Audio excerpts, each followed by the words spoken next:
merci jërë ngeen jëf téléspectateur Tassac TV alors ñoom mbégte bànneex ñëw en tout cas ñu ngi ko daan defee saa su ne premier contact di wéndi di ànd ak yéen nee naa que premier contact dañuy dem fu ne dajeeg doomu Kolda yi waxtaan ak ñoom li nga xam te ne moo jëm seen wàllu cursus seen jaar-jaar ak li nga xam te ne moom la ñuy def li nga xam te ne moom au niveau de Kolda tey ñoom mbégte bànneex à l'air libre parce que nee naa que ni comme nous sommes en tout cas ci temps bu neex xam nga Kolda période bi période taw la mais dafay am climat bu nice ak verdure bi tout ça fait demee noonu alors ki nga xamante ni yaa ngeen ko gis ci wàllu environnement muy def affaire yu bare bëgg lu environnement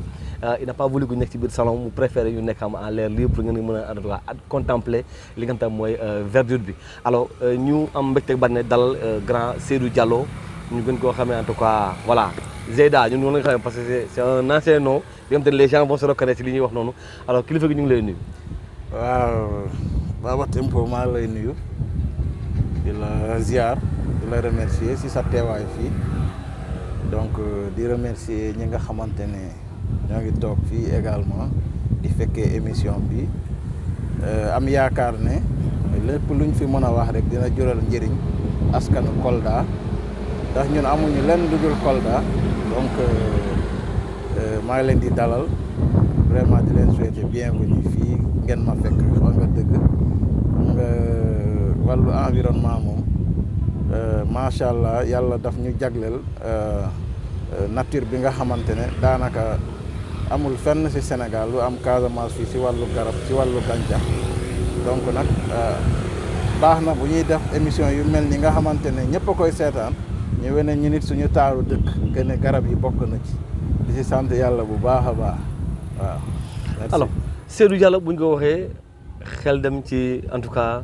benn grand bu dëkk si kilo mais bu ñu bëgg xam kan mooy Seydou Diallo fa la defee ses humanités ba mu nekkee ndaw ba fu mu toll instant bi. waaw merci beaucoup bon loolu question bi nga xamante ne suñ si naree xuus nag si détails yi day yàgg waaye dinaa tënk rek pour xamal leen ne Seydou Diallo doomu Kolda la fii laa juddoo fii laa yaroo fii laa màggee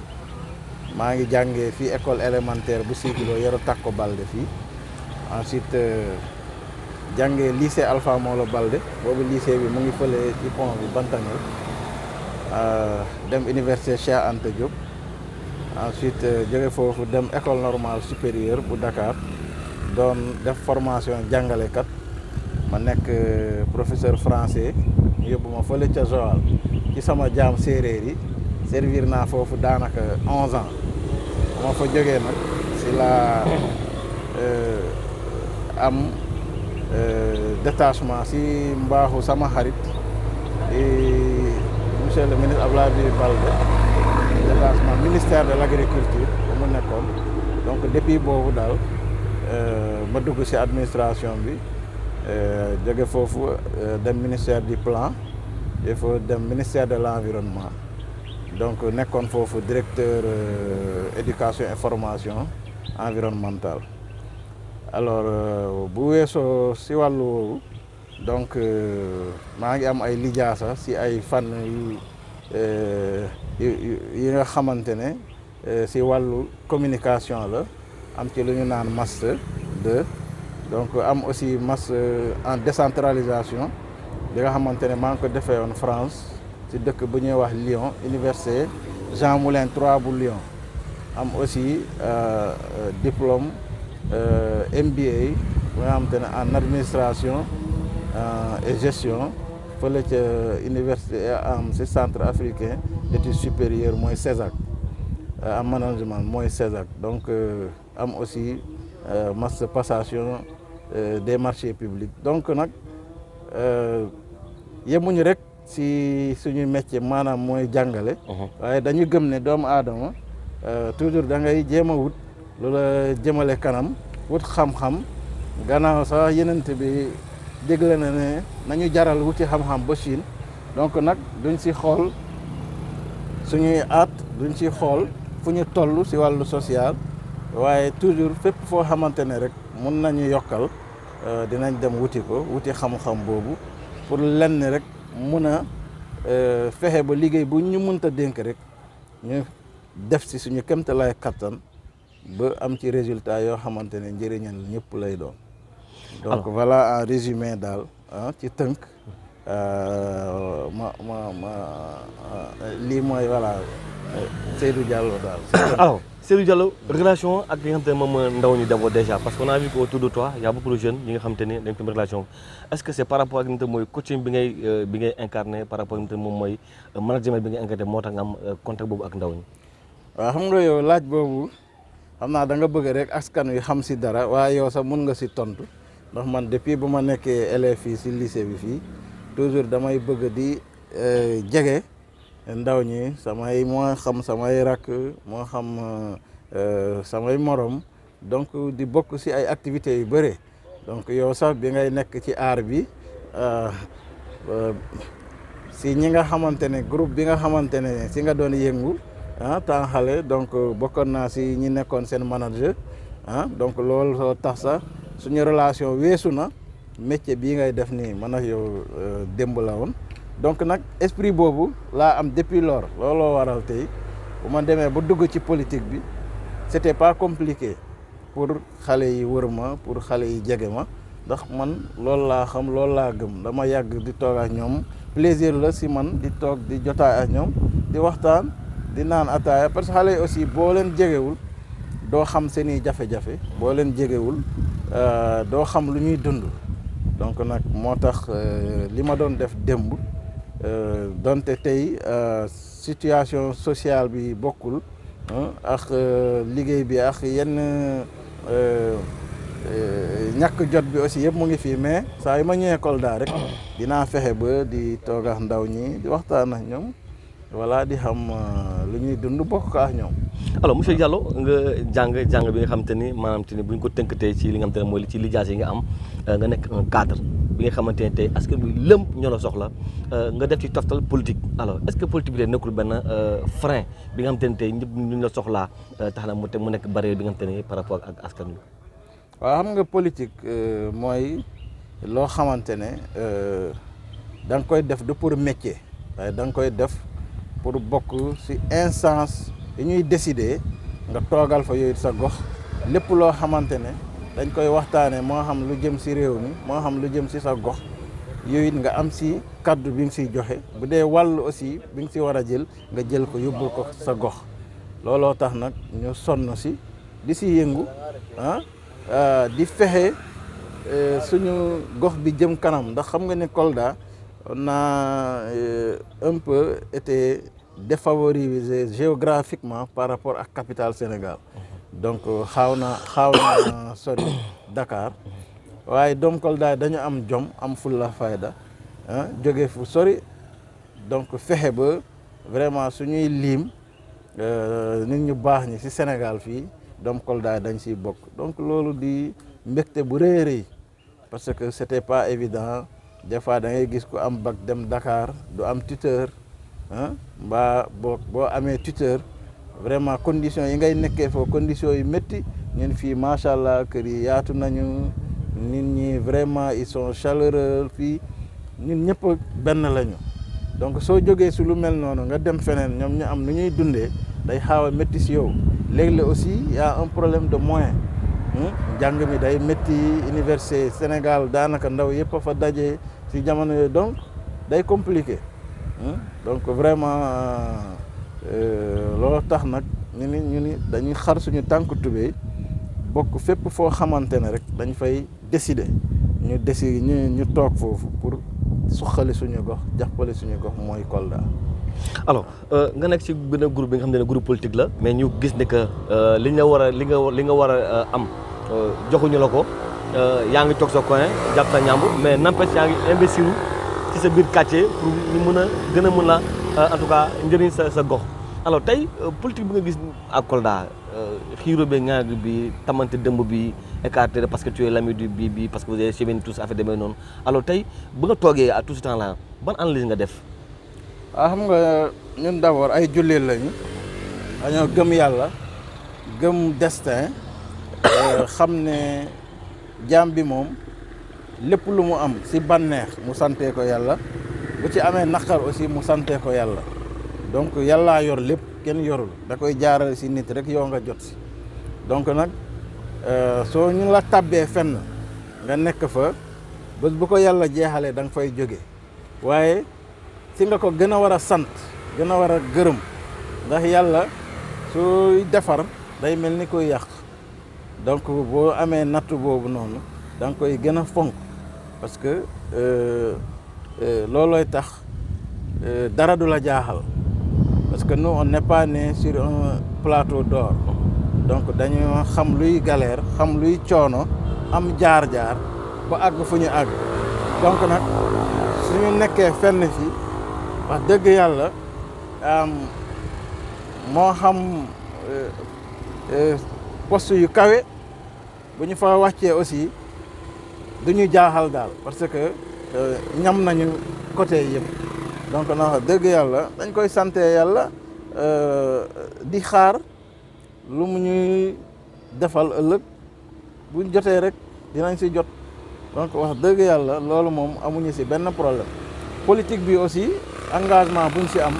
duñ si dellu ginnaaw ndax ñun Kolda moo ñu ñor c'est vrai que am nañu équipe boo xamante ne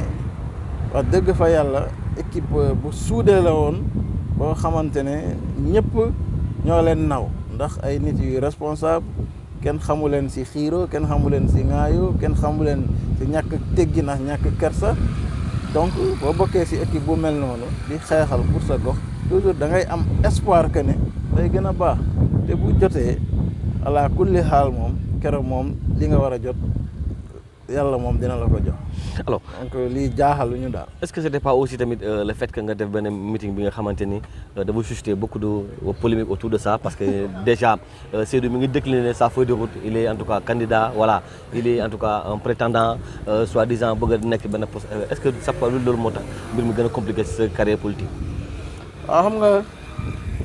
yàlla mooy jox nit tur yàlla lu mu dogal rek jaam bi bu waxee da ciy opposé wu day sonn man meeting bi ma def ba am ñu naan dafa am ay jinne yu ñëw am ñu naan dafa am yu jóge ci village yi ñëw kenn jógewul village benn jinne ñëw fi ñëpp ci biir commune Kolda bi fii lañ jóge te feyuma ci kenn pour mu ñëw nit ñi ñoo lay bëggal seen bopp sonn ci yow gëm la gëm li ngay def ak li ngay dox gëm ne yow Kolda donga la ñor moo la tax a jóg nga jox leen cër nag respecté ñëpp foo leen wooyee nañ la wuyu mais bu fekkee na yow da nga jàpp ne yow kese doy nga sa bopp ni nga war a melax nit ñi ni nga war a dëkk ak ñoom doo nekk ak ñoom noonu li nga war a la war sa diggante ak nit ñi doo ko def mais koo woo du la wuyu comme di ma doon wax rek gis nga Kolda fii nit ñi ñu ngi yor seen ngor loo leen jox ñu ngi doylu ci lu ñu yor loo leen joxul aussi ñu ngi doylu ci lu ñu yor donc nag fii cër rek nga leen mun a jox nga moom leen nga am leen te cër boobu nag jox naa leen ko ba mu mat sëkk moo tax bu ma wootee ñu wuyu si bon ci samay déclaration sax ci jour meeting boobu di 18 février man wax naa que ne aw ma benn ambition ci jamono boobu ba ci jamono bii ñuy wax ba ci élection yi ñuy dëdmal nekkuma candidat ci dara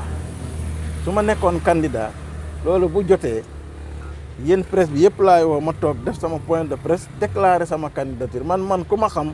na ne du ma nit kuy nëbbatu du ma nit kuy dellu ginnaaw du ma nit koo xamante ne wax dëgg yàlla il n'a pas le courage de ses idées donc nag nekkuma candidat ci dara équipe bi nga xamante ne ci laa bokk ministre Bibi Baldé bokk ci ministre Moussa Baldé bokk ci ak responsable yi yëpp yi ñuy liggéeyandoo ci équipe boobu laa nekk wante nekkuma benn candidat maintenant nag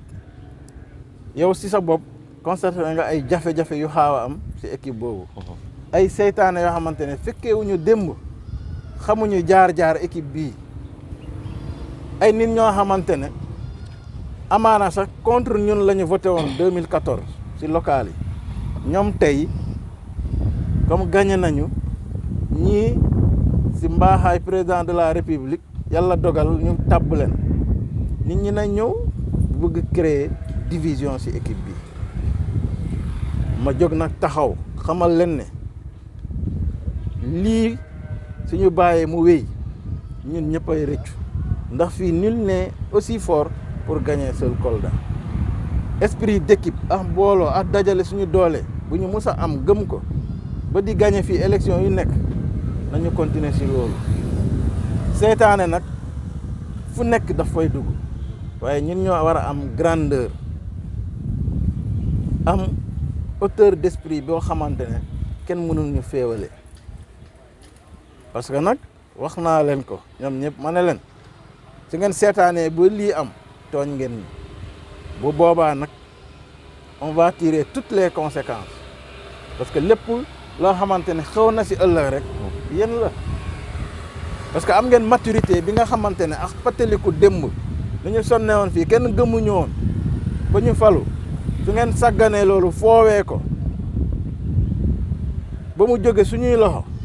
fekk tooñ ngeen te bu boobaa nag on va tirer toutes les conséquences de cette situation.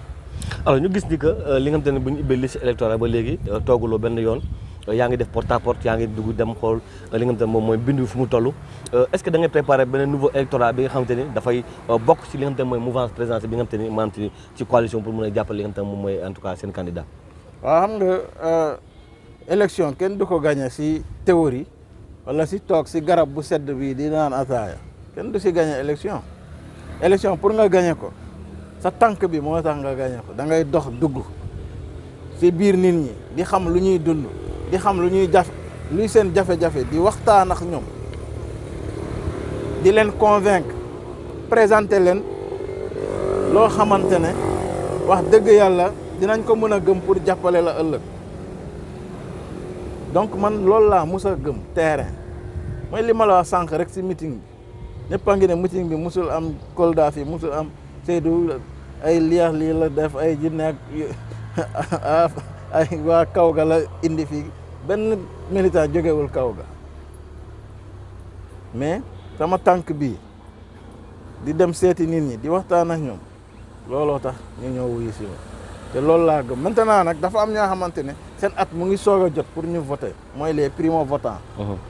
donc ñooñu xamuñu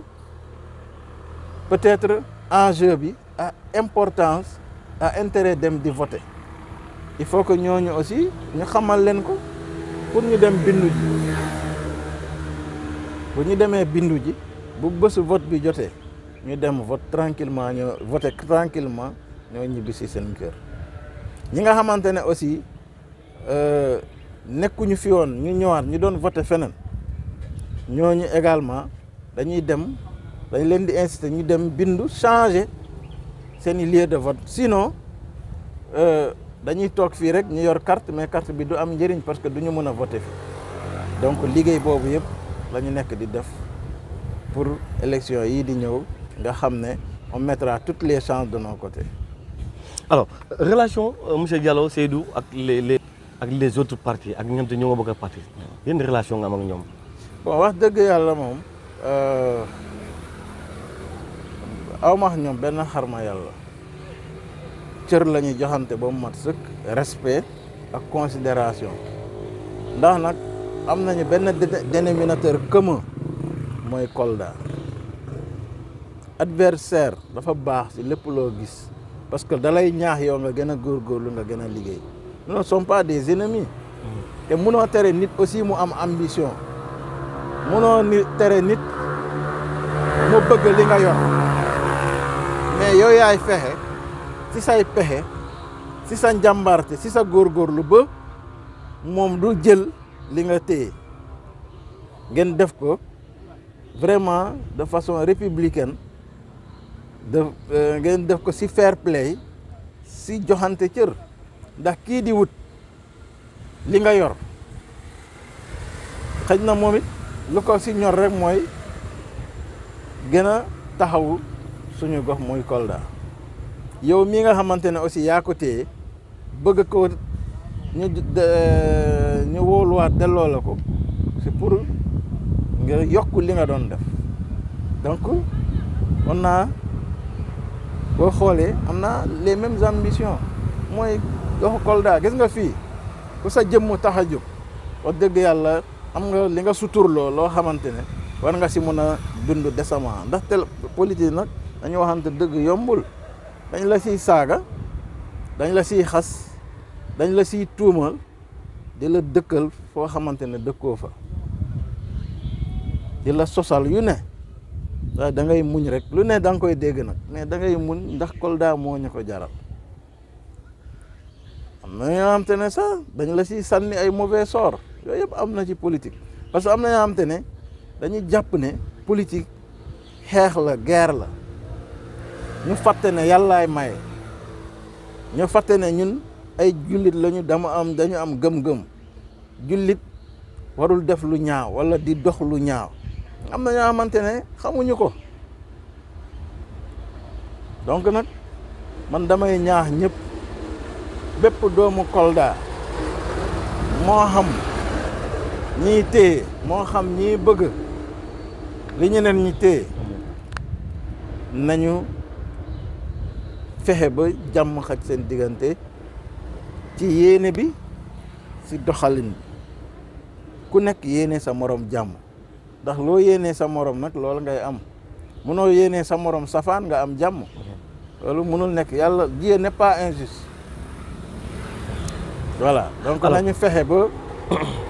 ñu def ko ci fair play. ci fair play alors état d'esprit social bi nga am gis naa ni que yaa ngi koy wéyal di ko def à chaque fois que nga nekk fii nga nekk fii ba nekk couvrir naa événement yi nga xam te ni dama gis nga andi apport chaque fois ci li nga xam te moom mooy la population bi mooy la couche nécessité mais on voit nettement que ni ci politique boo xasee personne na moo tànk rek da nga relâché wu c'est-à-dire tu n'as plus ce n'est plus redevable mais ba tey yaa ngi continuer di ko def qu'est-ce qui explique état d'esprit boobu. waaw xam nga man dama gëm ne booy yëngu ci politique waroo xam ba am poste ba promotion pour soog ci yëngu man dama mës a gëm ne il faut mouiller le maillot avec les moyens du bord yi nga am lu la ci fekk rek mu doon yokkute moo tax man avant ñu may nommer sax avant le ministre bi di ma nommer au niveau du ministère de l'environnement dama ko ni man sama xarit nga nit mun na nommer xaritam fekkee defalu ko politique nit mun na nommer mbokkam fekkee defalu ko politique mais man soxlaw ma ku ma defal loolu man lu ma gëm mooy damay wàcc ci terrain bi xeex ba ñëpp ràññee ma xam ne kii kat liggéeykat la kii kat gëm na lu muy def te yorul benn moyen lu dul salaire am mu bokk ak nit ñi xam nga comme ni ñu wax rek ku la may aña ndekki ak añ non su la diggee reer nga gëm ko n'est-ce pas waaw donc koo xamante ne salaire am kese la yor amul benn avantage moyen am la fi ñëwee bu si ñëwee di si bokk ak nit ñi kooku bu demee ba yàlla yaatal wërsëgal gël ko leneen xam nga ne dina ko mën a bokk ak nit ñi donc nag nañu bàyyi di xaar ba jàpp si dara soog a xeex na nga ñëw nga xeex voilà lu la yàlla wërsëgal bu soobee yàlla di nga si jot nit ñi kenn mënu leen jënd yow le simple fait may romb ñoo fekk la nga toog nuyu la jox la cër peut-être mun naa gagner sa sympathie ëllëg su ma soxlaa di nga ne ah kii wax dëgg yàlla yéenee naa ko da kii ku yéeg nit la baa ma ñëw fekk ay jeune toog yu waxtaan di ataaya ma toog naana ñoom ataaya politique du poche bi kese du xaalis kese mooy politique da cee bokk nag waaye du moom kese il faut que nit ñi gëm loolu politique du moyen kese bu dee moyen kese la am na ñoo xamante ne ñu ngi yor lool ak lool waaye mënuñu am commune bu gën a ndaw ci Sénégal ba département bu gën a ndaw nañ ma baal nag commune ndawul département ndawul toutes les communes et les départements sont d'égale dignité mais waxin la. alors voilà fi ñuy jeexalee émission bi mooy que ni jot nga en tout cas dem États-Unis mais aussi gis nañu nga jëlee fa vaccin Covid 19 bi alors yow mi def ñaari dëkk yi alors tey boo ñu doon wax un peu par rapport ak moom mooy Covid 19 loo ñu mën a wax par rapport ak. waaw vraiment ñu ngi d'abord jaale ñëpp ñi nga xamante ne wax dëgg yàlla mbas mi jàpp na leen ba ñu génn àdduna donc di jaale seeni mbokk di ñaax nag population pour xamal leen feebar bi dafa am te ni nga waxee ñun ñi nga xamante ne am nañu chance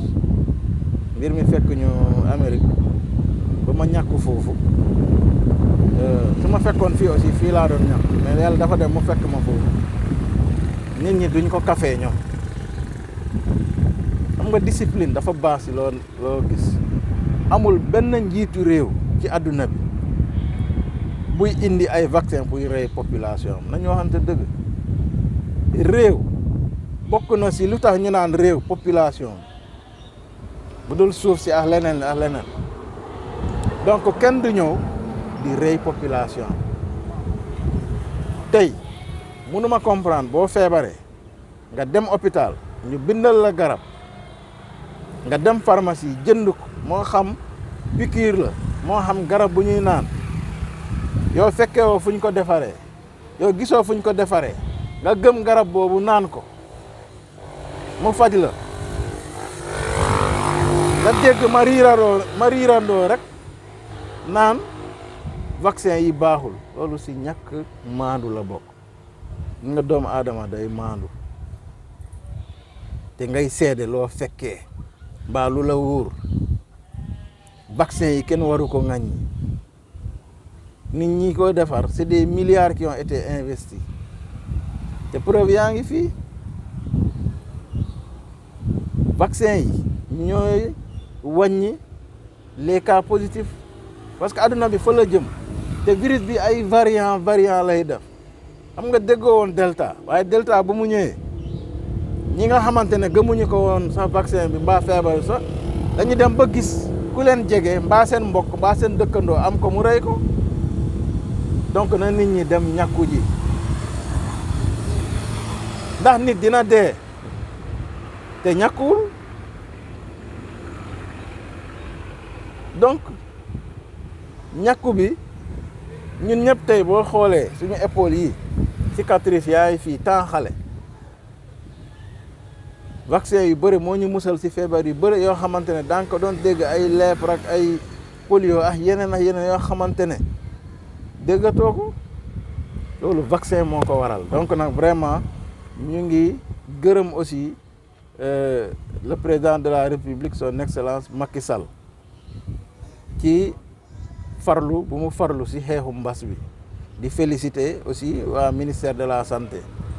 di féliciter ñëpp ñi nga xamante ne ñu ngi sensibiliser nit ñi pour feebar yooyu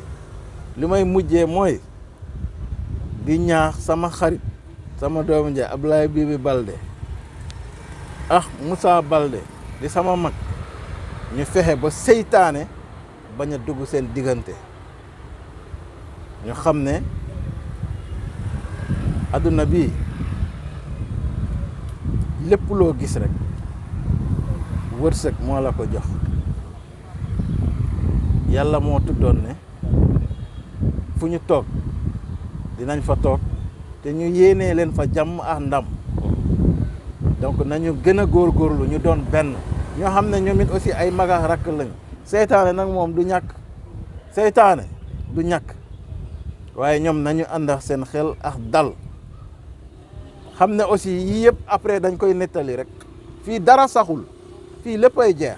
D'accord. Voilà. Merci ñu ngi lay en tout cas remercier ci invitation bi. Merci di nuyu sama jigéen bu ñaawul bi Hélène ñoom Lamine Touré ñoom Laay ñoom Ablaye et puis aussi fu ñu toog nii mooy terrain Deggo donc mënuma fi def émission te remercier wu ma leen ASC Deggo féliciter leen ndax démb dama demoon Ziguinchor donc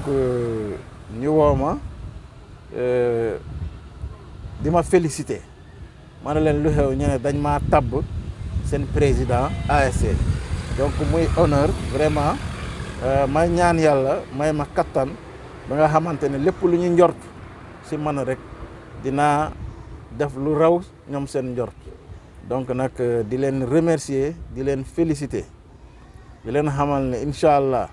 bëgg naa ASC démb te aw ma si benn ndombol tànk parce que man gëmuma ne ndombol tànk mooy war a tax nga defal diw lii wala lee donc ASC bi jàpp naa démb ne sama ASC la woon rawatina nag tey yi nga xamante ne tabb nañ ma nekk seen président donc di sant ñëpp di gërëm ñëpp vraiment di la remercier di la encourager aussi di la xamal ne yombul na mu jafee su ñun politiciens yi noonu lay jafee si yow képp kuy dem rek foo ñu joxoñ ko waaye bul gestu di nga am ay noon di nga am ñu la bëgg nit ku amul noon sa baaxul donc nag gis nañ li ngay def si dëkk bi fi nga tàmbalee ak fi nga toll tey dañuy ñaan yàlla rek mu gën a yaatu ñu gis la foo xamante ne wax dëgg yàlla ñëpp ñoo xamante ne dañu yaakaar si yow gëm la vraiment kontaan non kontaan nañ sa waaye gën a kontaan si yow ndax sa liggéey li ngay def si dëkk bi donc tu es devenu vraiment un médium crédible tey tas aar sax fu mu bokkul neexul donc nag ñu ngi lay encourager di la féliciter di la ne fonce Baba fonce. D'accord. Merci. Merci ki nga xamante ne moom moo Seydou Diallo en tout cas ñu ko ndokkale ci poste bu bees bi nga xamante ne moom lañu ko daal di tabb mooy président ASC Deggo mbokk yi loolu moo nekkoon seen émission bi nga xamante ne mooy premier contact ñu doon waxtaanee ak xamante ne moom mooy Seydou Diallo bi nga xamante ni leader politique la waaye tam mu am lijaase yu bëree bëri yoo xamante ni cadre la tamit li nga xamante ne moom mooy APR bu Kolda mais aussi tamit mu nekk doomu Kolda doon en tout cas béy ci waar jërë ngeen jëf ba beneen numéro.